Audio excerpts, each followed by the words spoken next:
Assalamualaikum warahmatullahi wabarakatuh. Saya di sini mau mempresentasikan mata kuliah Sistem Proyek Aplikasi dari bab 1 sampai bab 10. Perkenalkan, nama saya Yuke Dewi Astuti, NPM 2470 11 20 82. Bab 1. Konsep dasar manajemen perangkat lunak. Konsep proyek.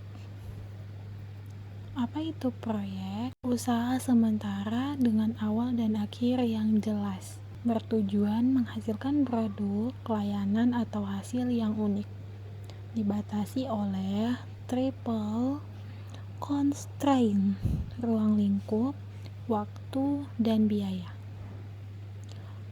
Konsep perangkat lunak software. Perangkat lunak produk unik, terdiri dari program, prosedur, dan dokumentasi. Bersifat tidak terlihat, intangible, sulit dikelola secara visual, tidak mengalami keusahaan fisik, tetapi mengalami kebusukan logis, logical design, seiring perubahan kebutuhan.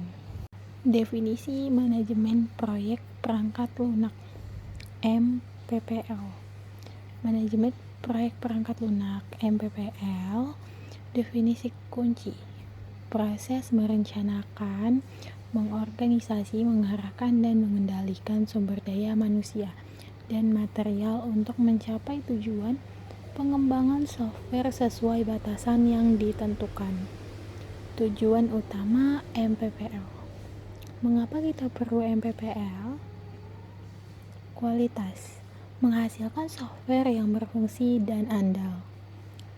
Prediktabilitas: menyelesaikan proyek tepat waktu dan sesuai anggaran. Resiko: mengidentifikasi dan memitigasi potensi kegagalan. Kepuasan klien: memastikan output memenuhi harapan stakeholder. 3 fokus utama MPPL. The 3 Ps. Pilar utama MPPL, The 3 Ps.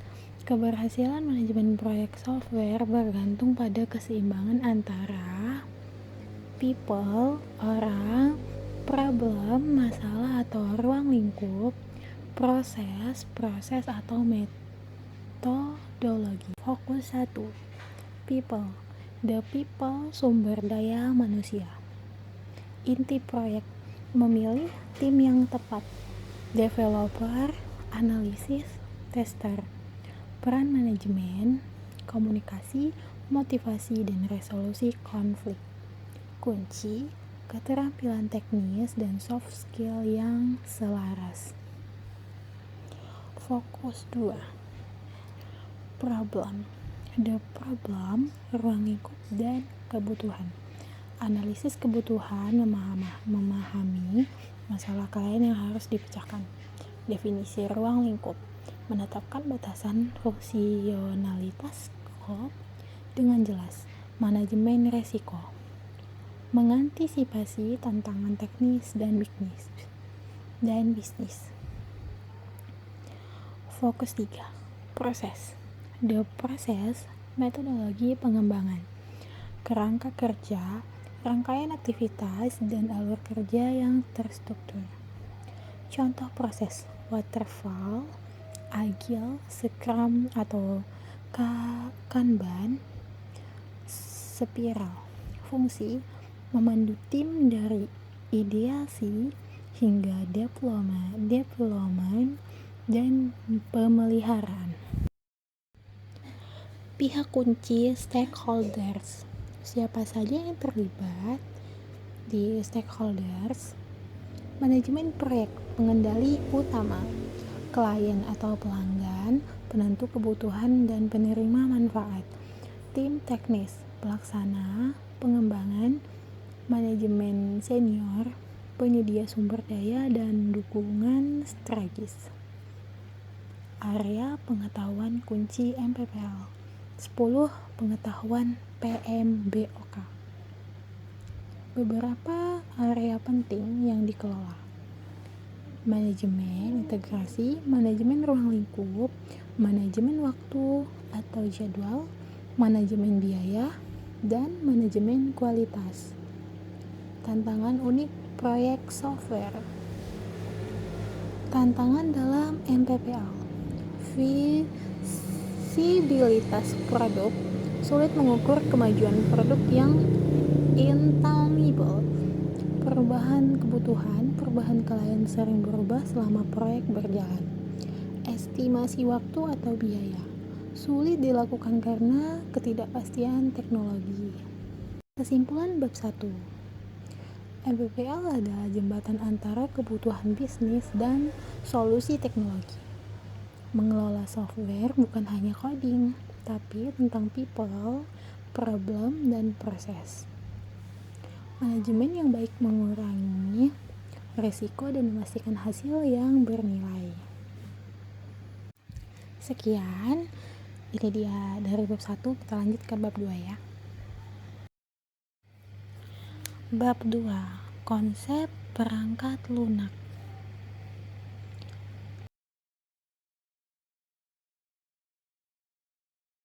Definisi perangkat lunak. Apa itu perangkat lunak? Definisi perangkat lunak software adalah sekumpulan program komputer, prosedur, aturan, dan dokumentasi terkait yang dirancang untuk melakukan tugas atau operasi tertentu. Inti, perangkat lunak adalah instruksi atau data yang membuat perangkat keras hardware bekerja. Karakteristik perangkat lunak. Sifat unik perangkat lunak. Poin 1. Tidak diproduksi secara manufaktur. Software dikembangkan atau direkayasa. Ia tidak mengalami proses perakitan fisik. Poin 2. Tidak mengalami keausan fisik. Wear out. Software tidak rusak seperti mesin. Tidak ada koreksi atau kelelahan material. Poin 3. Mengalami kerusakan logis. Kualitas software menurun seiring perubahan lingkungan dan kebutuhan pengguna. Perawatan, biaya perawatan dan adaptasi seringkali lebih tinggi daripada biaya pengembangan awal. Poin keempat, software berbasis logika. Fokus utama adalah pada akurasi logika dan algoritma. Jenis perangkat lunak berdasarkan fungsi. Klasifikasi utama software. Kategori 1, perangkat lunak sistem atau sistem software berfungsi mengelola dan mengontrol sumber daya komputer, misalnya sistem operasi, driver. Kategori 2, perangkat lunak aplikasi atau application software berfungsi untuk melakukan tugas spesifik bagi pengguna, misalnya Microsoft Word, Photoshop, aplikasi toko online. Jenis perangkat lunak berdasarkan lingkungan. Klasifikasi berdasarkan lingkungan. Embedded software, software yang tertanam dalam produk lain, misalnya firmware pada mobil atau mesin cuci. Web atau mobile application, software yang diakses melalui browser atau aplikasi seluler. Real-time software harus merespon stimulus eksternal dalam batasan waktu yang ketat, misalnya sistem kontrol penerbangan. Siklus hidup pengembangan sistem SDLC. Konsep dasar SDLC. Definisi SDLC adalah struktur proses yang diikuti oleh tim pengembangan perangkat lunak untuk menghasilkan, memelihara, dan meningkatkan software. Fungsi: menyediakan kerangka kerja untuk mengelola proyek. Tahapan kunci SDLC. Tahapan utama dalam SDLC. Tahap 1, merencanakan dan analisis. Menentukan ruang lingkup proyek, kelayakan, dan pengumpulan kebutuhan. Hasil dokumen kebutuhan sistem. Tahap 2, desain. Merancang arsitektur sistem, antarmuka, dan struktur data. Hasil spesifikan desain sistem. Tahap 3, implementasi atau coding. Penulisan kode program sesuai spesifikasi desain. Tahap 4, pengujian atau testing. Memverifikasi bahwa sistem bekerja sesuai kebutuhan. Unit tes, integrasi, dan sistem. Tahap 5, development dan pemeliharaan. Peluncuran sistem dan aktivitas pasca implementasi. Korektif, adaptif, dan sempurna. Krisis perangkat lunak. Software krisis. The software crisis fenomena, istilah yang muncul pada akhir 1960-an atau awal 1970-an untuk menggambarkan masalah besar dalam pengembangan software. Masalah utama: proyek terlambat dari jadwal, proyek melebihi anggaran, kualitas software rendah dan penuh bug. Software tidak memenuhi kebutuhan pengguna. Solusi krisis: rekayasa perangkat lunak. Respon terhadap krisis: software engineering. Definisi: disiplin ilmu yang mengaplikasikan pendekatan yang sistematis, terukur, dan terdisiplin pada pengembangan, pengoperasian, dan pemeliharaan perangkat lunak. Fokus: standarisasi proses, penggunaan metodologi yang ketat, dan pengelolaan risiko. Model-model pengembangan software, metodologi. Model pengembangan populer, model klasik, model waterfall berurutan, kaku, cocok untuk proyek stabil.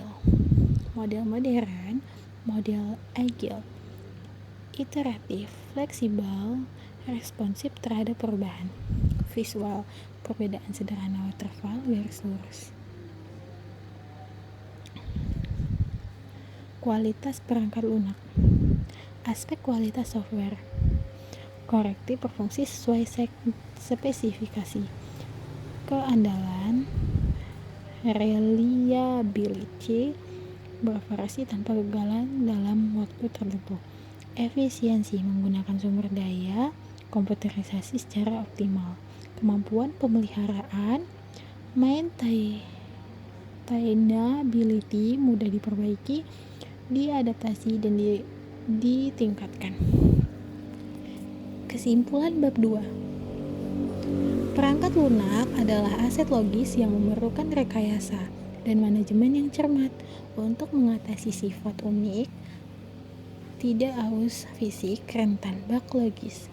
SDLC memberikan kerangka kerja untuk mengelola kompleksitas ini.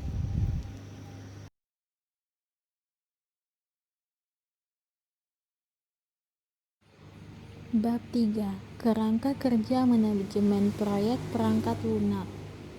Definisi kerangka kerja MPPL. Apa itu kerangka kerja manajemen proyek?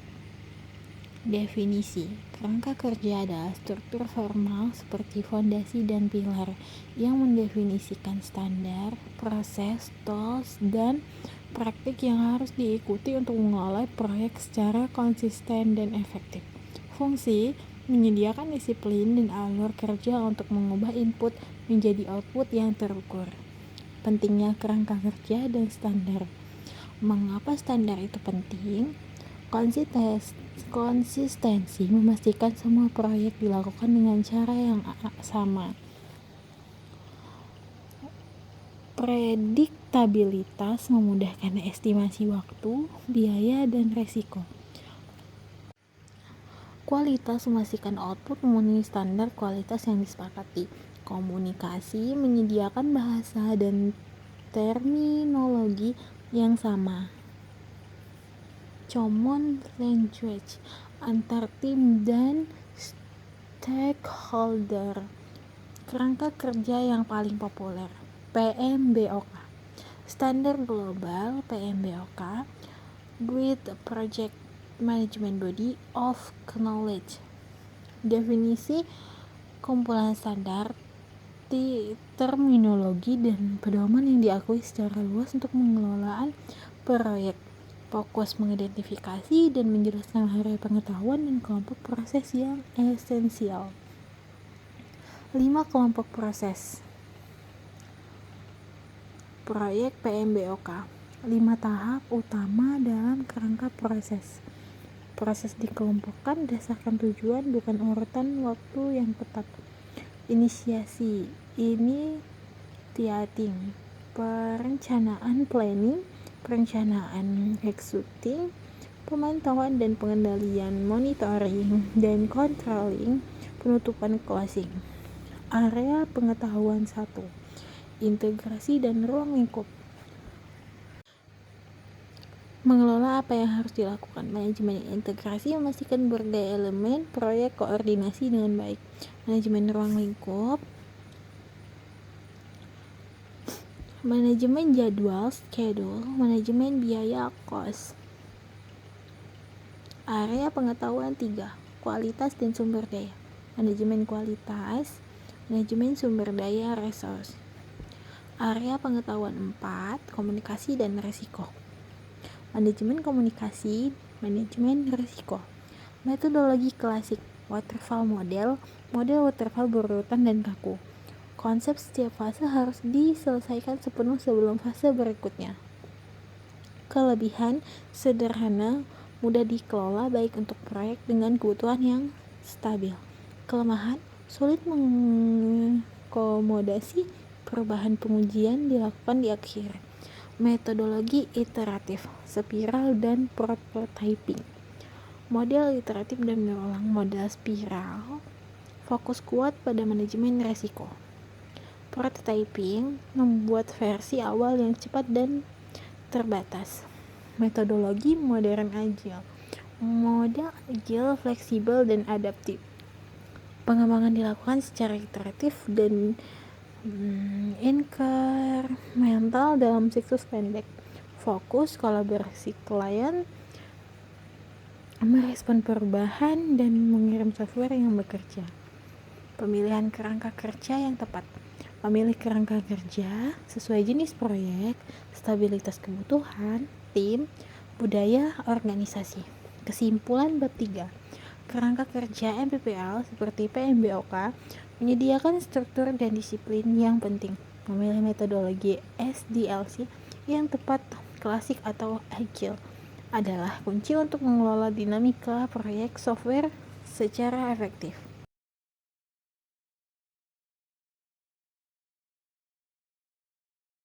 Bab 4. Teknik estimasi biaya. Apa itu estimasi biaya?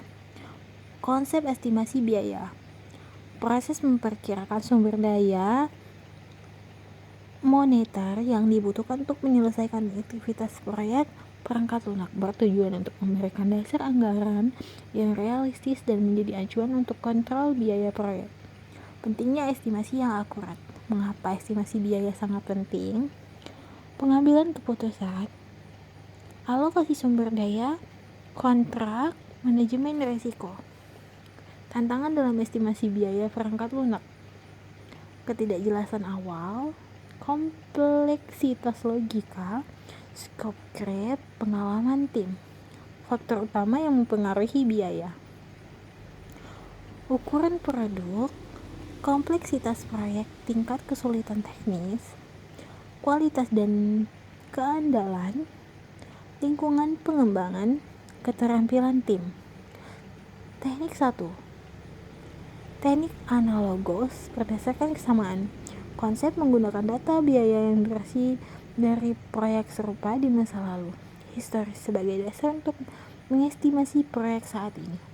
Kelebihan cepat dan mudah digunakan jika ada data historis yang relevan.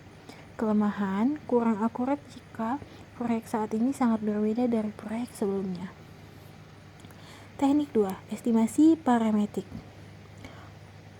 Menggunakan model matematis dan variabel proyek, misalnya log atau function points untuk menghitung biaya. Contoh formula sederhana biaya, jumlah person month kali biaya per person month. Kelebihan lebih akurat daripada analogos jika parameter dan modelnya teruji. Teknik 3. Estimasi bottom up. Konsep memecahkan proyek menjadi paket pekerjaan terkecil, BBS work breakdown struktur, mengestimasi biaya untuk setiap paket lalu menjumlahkannya. Kelebihan paling akurat karena didasarkan pada detail tugas menggunakan komitmen tim. Kelemahan membutuhkan waktu yang lama dan detail yang lengkap. Model algoritma COCOMO. Constructive Cost Model. Model algoritma COCOMO konsep salah satu model parametrik paling terkenal. Tingkatkan COCOMO. Basic, intermediate, dan detailed. Semakin detail, semakin akurat. Jenis-jenis biaya dalam software. Setiap fase harus diselesaikan sepenuhnya sebelum fase berikutnya dimulai. Kelebihan sederhana mudah dikelola, baik untuk proyek dengan kebutuhan yang stabil. Kelemahan sulit mengakomodasi perubahan, pengujian dilakukan di akhir. Struktur estimasi biaya. Poin, upah tenaga kerja, biaya peralatan dan lisensi, biaya pengujian dan jaminan kualitas, biaya risiko, biaya overhead. Cadangan kontingensi. Kontingensi reserve mengelola ketidakpastian. Dana cadangan yang ditambahkan ke anggaran untuk mengatasi risiko yang sudah diketahui dan peristiwa yang tidak diduga. Persentase umum penting ini bukan untuk scope creep, melainkan untuk ketidakpastian dalam lingkup yang sudah disepakati. Kesimpulan bab 4. Kerangka kerja MPPL seperti PMBOK menyediakan struktur dan disiplin yang penting. Oleh metodologi SGLC yang tepat, klasik atau agile adalah kunci untuk mengelola dinamika proyek software secara efektif.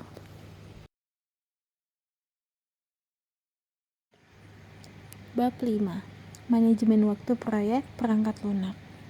Definisi manajemen waktu proyek. Apa itu manajemen waktu proyek? Proses pemerkiraan sumber daya moneter yang dibutuhkan untuk menyelesaikan aktivitas proyek perangkat lunak. Tujuan memberikan dasar anggaran yang realistis dan menjadi acuan untuk kontrol biaya proyek. Pentingnya manajemen waktu. Mengapa jadwal harus dikelola? Kepatuhan terhadap kontrak, alokasi sumber daya, manajemen biaya, kredibilitas. Proses ini manajemen waktu. 6 langkah proses inti manajemen waktu. 1. Mendefinisikan aktivitas. 2. Mengurutkan aktivitas. 3. Mengestimasi sumber daya. 4. Mengestimasi durasi. 5. Mengembangkan jadwal. 6. mengontrol jadwal. Work breakdown struktur WBS. Fondasi penjadwalan WBS. WBS adalah dekomposisi hierarki proyek menjadi paket-paket pekerjaan work package yang lebih kecil dan mudah dikelola. Tujuan memastikan semua pekerjaan tercakup dan menyediakan struktur dasar untuk estimasi waktu dan biaya. Kuncinya harus berorientasi pada hasil akhir. Deliverable. Mendefinisikan dan mengurutkan aktivitas. Definisi aktivitas. Work package dari WBS dipecah menjadi tugas spesifik seperti membuat database, skema, atau uji integrasi. Ketergantungan menentukan urutan logis yang paling umum adalah finish to start vs di mana tugas B hanya bisa dimulai setelah tugas A selesai. Teknik estimasi durasi memperkirakan waktu yang dibutuhkan. Estimasi expert judgment, estimasi analogos, estimasi 3 titik part, estimasi O. Pengembangan jadwal, diagram Gantt. Visualisasi jadwal, diagram Gantt. Diagram batang horizontal yang menunjukkan jadwal proyek sumbu vertikal adalah daftar aktivitas dan sumbu horizontal adalah skala waktu. Sangat visual dan mudah dipahami. Ideal untuk komunikasi kemajuan kepada stakeholder non-teknis.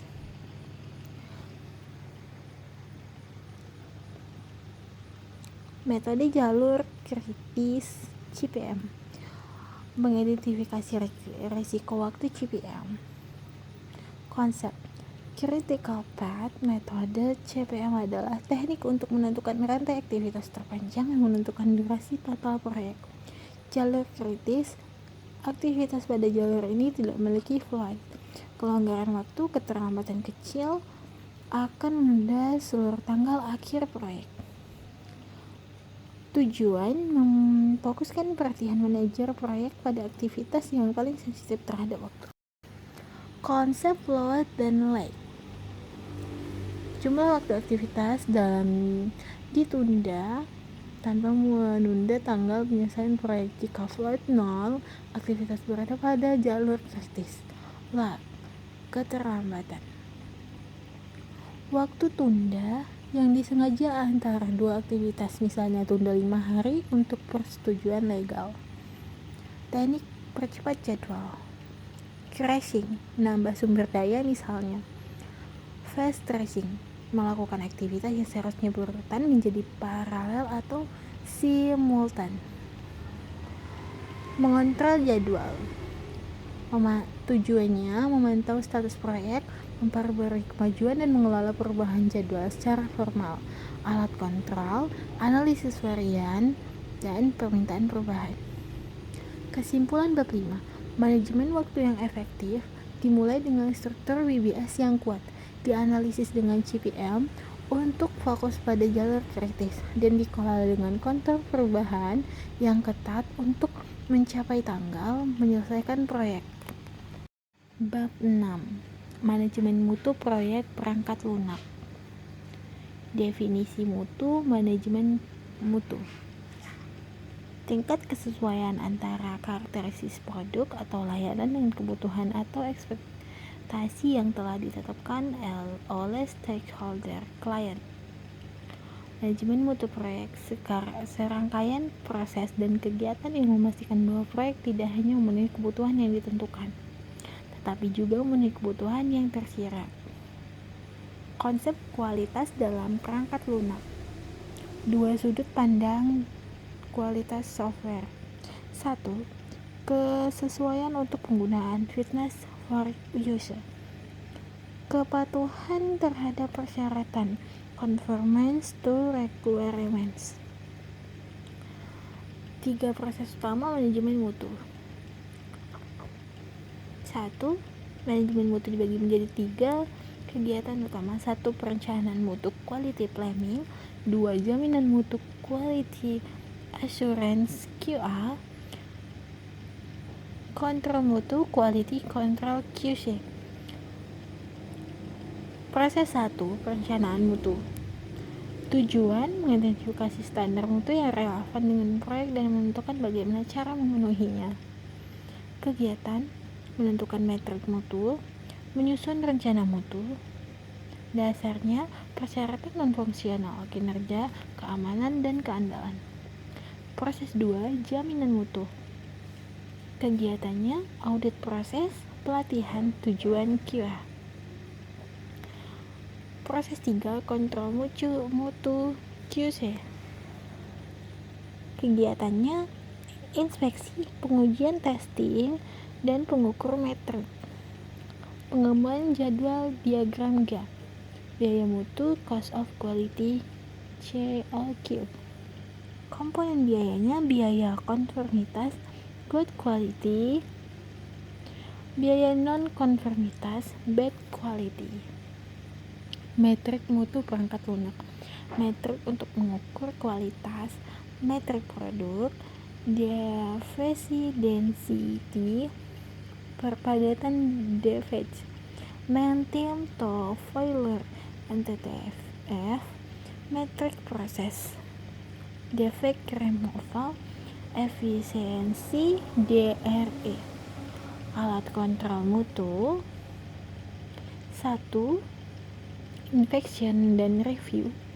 2. Pengujian sistem. 3. User acceptance testing. UAT, fokus pada kesesuaian untuk penggunaan. 4. Diagram kontrol, kualitas dalam metodologi agile. Poin implementasi: integrasi berkelanjutan, continuous integration, pengujian berulang, definisi down. Kesimpulan bab 6, mutu dalam proyek software berarti memenuhi kebutuhan fungsional dan non-fungsional. Manajemen mutu harus proaktif. QA, perencanaan proses dan reaktif. QC, pemeriksa produk untuk meminimalkan cost of quality. Bab 7, manajemen risiko proyek perangkat lunak. Definisi risiko proyek adalah peristiwa atau kondisi yang tidak pasti, tidak terjadi atau tidak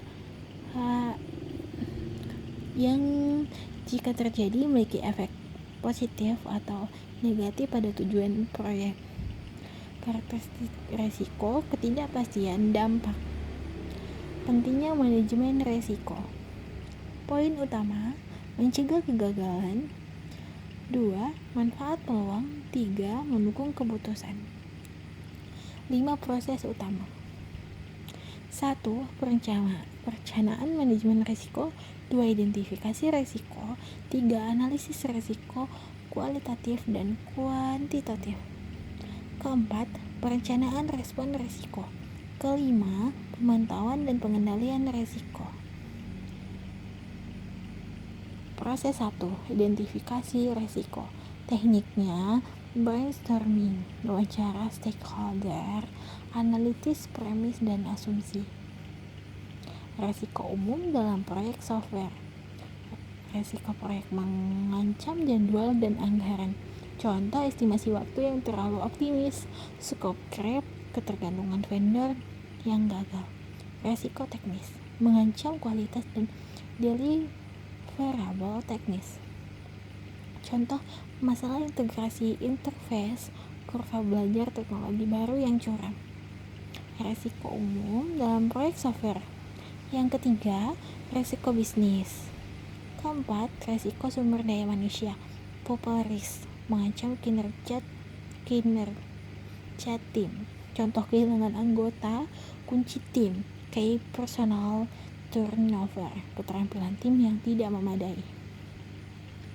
Proses 2, analisis kualitatif risiko. Tujuannya menetapkan proses prioritas risiko yang teridentifikasi untuk tindakan lebih lanjut. Alat metrik probabilitas dan dampak. Setiap risiko dinilai berdasarkan probabilitas, kemungkinan, dampak, konsekuensi, risiko, dan probabilitas. Proses 3, analisis kuantitatif risiko. Tujuannya menganalisis secara numerik dampak dari risiko berprioritas tinggi terhadap tujuan proyek. Waktu atau biaya, teknik analisis nilai moneter yang diharapkan, EMV, probabilitas 0% kali dampak biaya US dollar. Simulasi Monte Carlo menggunakan model matematika untuk memprediksi berbagai hasil, jadwal, dan biaya. Proses keempat, perencanaan respon resiko, ancaman. Menghindari avoid, transfer, mengurangi, mitigate, menerima, accept. Perencanaan respon resiko, peluang. Strategi respon terhadap peluang positif. Mengeksploitasi, exploit, meningkatkan, enhance, berbagi, share, menerima, accept. Proses 5, pemantauan dan pengendalian. Tujuannya melacak risiko yang sudah diidentifikasi. Risiko audit, register, update, cadangan, kontingensi, reserve. Kesimpulan bab 7, manajemen risiko adalah upaya proaktif untuk mengidentifikasi dan merespon peristiwa tak terduga yang menggunakan proses struktur identifikasi, analisis, dan respon. Kita dapat mengurangi ancaman dan memaksimalkan peluang, meningkatkan probabilitas keberhasilan proyek software. Bab 8, dokumen kontrak. Apa itu kontrak proyek?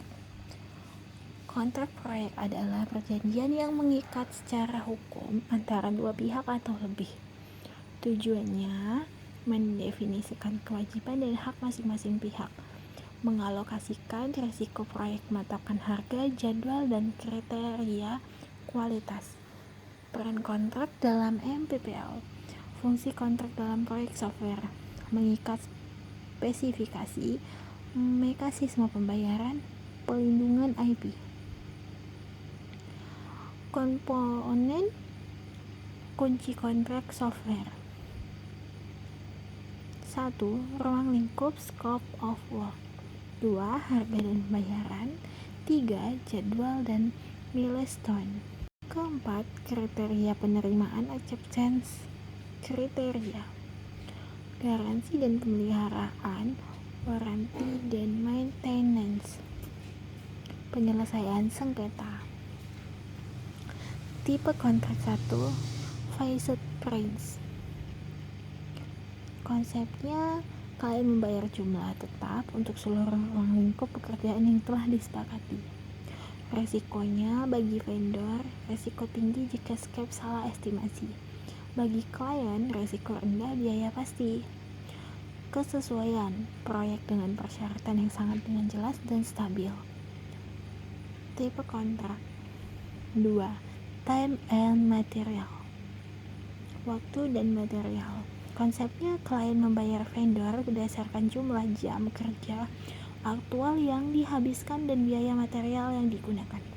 Resikonya bagi vendor, resiko rendah, semua biaya ditanggung klien.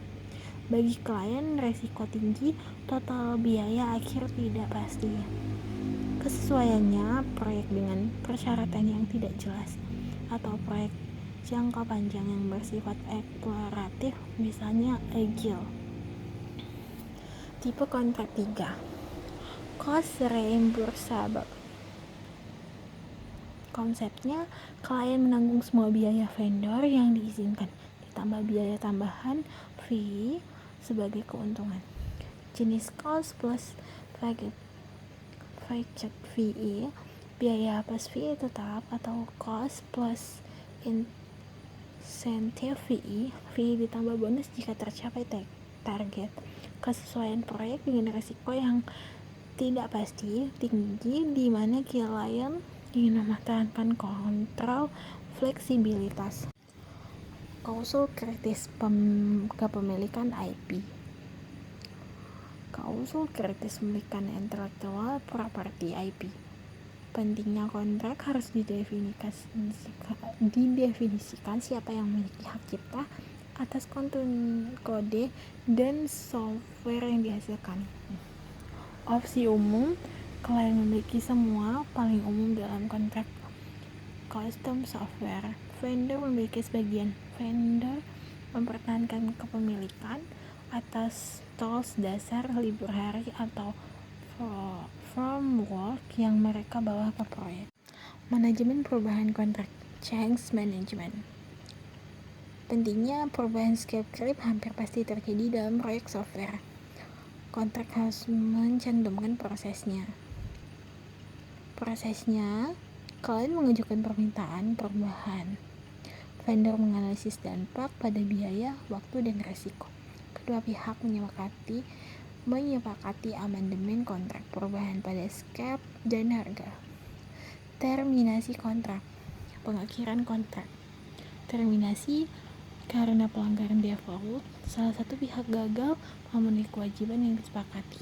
Misalnya, vendor gagal memenuhi target waktu, klien gagal membayar. Terminasi untuk kenyamanan convenience. Salah satu pihak dapat mengakhiri kontrak tanpa pelanggaran, namun biasanya harus membayar penalti atau biaya terminasi. Pentingnya legal review. Kontrak bukan sekedar dokumen teknis. Dampak finansial kontrak menentukan arus kas dan keuntungan. Dampak hukum, kontrak melindungi proyek dan tuntutan hukum. Prinsip, selalu pastikan kontrak ditinjau dan disetujui oleh penasihat hukum sebelum ditandatangani. Kesimpulan bab 8. Kontrak adalah elemen manajemen risiko dan keuangan yang paling penting. Manajemen proyek yang harus memahami perbedaan antara tipe kontrak, fixed price, vs T dan M, dan memastikan setiap perubahan ruang lingkup melalui proses amandemen kontrak yang formal. Bab 9. Organisasi dan personal proyek perangkat lunak. Manusia adalah aset utama. Kreativitas dan inovatif, tantangan unik, produktivitas. Struktur organisasi. 1. Struktur fungsional. 2. Struktur matriks. Ketiga, struktur proyek murni. Kelebihannya komunikasi cepat, fokus tinggi. Kelemahan mahal, SDA mungkin menganggur setelah proyek sudah selesai. Pilihan tepat, proyek software berskala besar sering menggunakan matriks kuat dan proyek murni. Peran kunci dalam proyek software.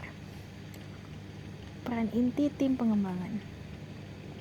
Manajer proyek PM, analisis sistem, bisnis atau SA, BA, developer atau programmer.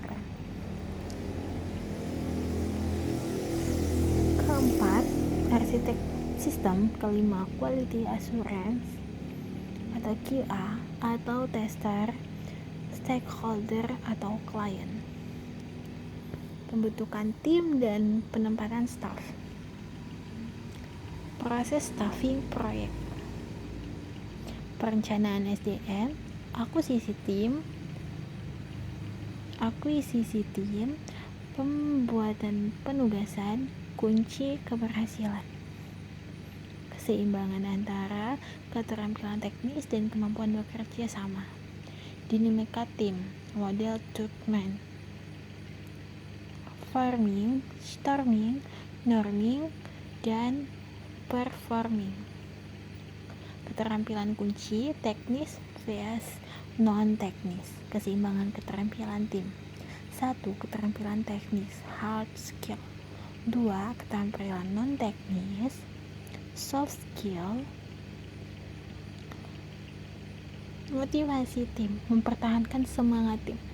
Fokus kunci motivasi, tantangan, pengakuan otonomi, memberikan kebebasan pada tim, kompensasi, gaji dan bonus. Kepemimpinan proyek, peran kepemimpinan dalam MPPL. Kepemimpinan vs manajemen. Tugas pemimpin mengatasi hambatan, menetapkan visi yang jelas, menjadi teladan dan dalam budaya kerja. Tantangan SDM dalam proyek software.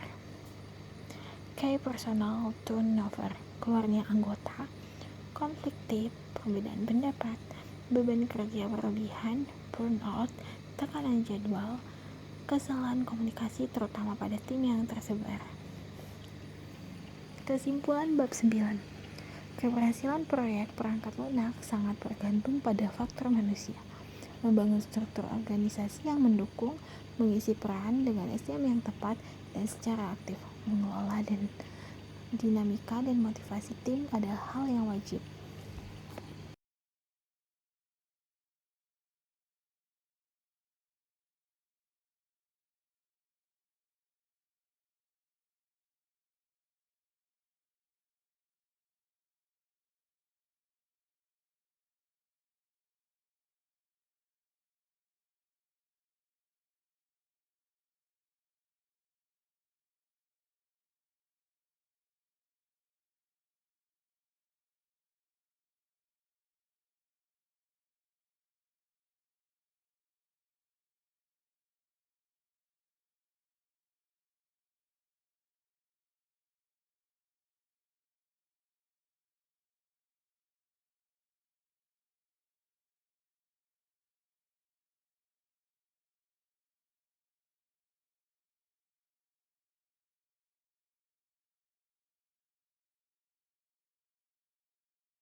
Bab 10. Pengendalian proyek. Definisi pengendalian proyek. Kreativitas dan inovasi. Kualitas software sangat tergantung pada keterampilan dan ide. Tantangan unik. Pengembangan software sangat bergantung pada logika. Produktivitas. Pengelolaan tim yang baik dapat meningkatkan produktivitas secara signifikan. 3 langkah kunci pengendalian. Pengukur kinerja, mengumpulkan data aktual tentang status proyek. Membandingkan kinerja, membandingkan data aktual dengan baseline. Rencana awal, mengambil tindakan korektif, pencegahan atau meminta perubahan. Baseline proyek, acuan kontrol. Komponen baseline, scope baseline, schedule baseline, cost baseline. Metrik kinerja yang diukur. Metrik kinerja jadwal, status penyelesaian, persentase jadwal yang selesai vs yang direncanakan. Metrik kinerja schedule baseline, jadwal dan milestone yang disetujui. Cost baseline. Metrik kinerja yang diukur. Metrik kinerja jadwal, metrik kinerja biaya, metrik kinerja kualitas, metrik kinerja teknis.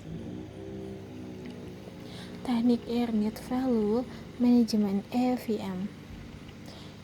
3 nilai kunci. PF, Planet Value, nilai pekerjaan yang seharusnya selesai hingga saat ini. AC, Extract Cost. AV, Unit Value, nilai pekerjaan yang benar-benar selesai. Indikator kinerja EVM. Schedule Variance SV, Cost Variance (SV), Schedule Performance Index (SPI) sama dengan IV per PF. Cost Performance Index CPI sama dengan IV per AC. Pengendalian perubahan change control, pengendalian perubahan mengelola scope creep.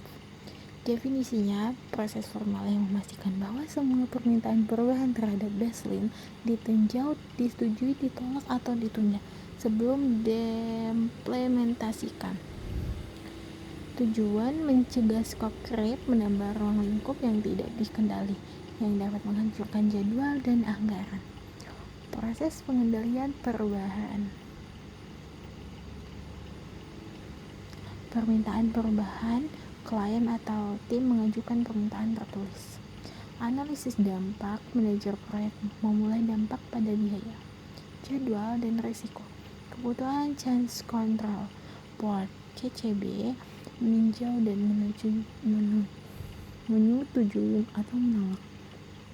Implementasi jika disetujui, baseline rencana awal disetujui. Pelaporan kinerja. Menyampaikan status proyek. Tujuannya memberikan informasi yang relevan dan tepat waktu pada stakeholder tentang kemampuan proyek, kemajuan proyek, perkiraan hasil di masa depan, dan kinerja proyek. Formal laporan. Laporan status milestone, variance jadwal atau biaya dan masalah utama. Forecast, perkiraan tanggal selesai, akhir estimasi at completion. Tindakan korektif vs pencegahan. Tipe tindakan pengendalian. 1. Tindakan korektif, tindakan yang dilakukan untuk mengembalikan kinerja proyek agar sesuai dengan baseline. Misalnya menjadwalkan lembur setelah terdeteksi keterlambatan. Tindakan pencegahan, tindakan yang diambil untuk mengurangi probabilitas penyimpangan di masa depan. Misalnya mengadakan sesi pelatihan untuk risiko yang teridentifikasi. Kesimpulan bab 10. Pengendalian proyek adalah proses yang berkelanjutan, bukan one shot. Menggunakan EVA memberikan pandangan objektif dan terintegrasi tentang kinerja. Pengendalian yang ketat terhadap perubahan adalah kunci untuk menjaga skop proyek software tetap stabil. Sekian dan terima kasih. Itu saja presentasi dari saya dari bab 1 hingga bab 10 tadi. Terima kasih semuanya. Saya akhiri. Wassalamualaikum warahmatullahi wabarakatuh.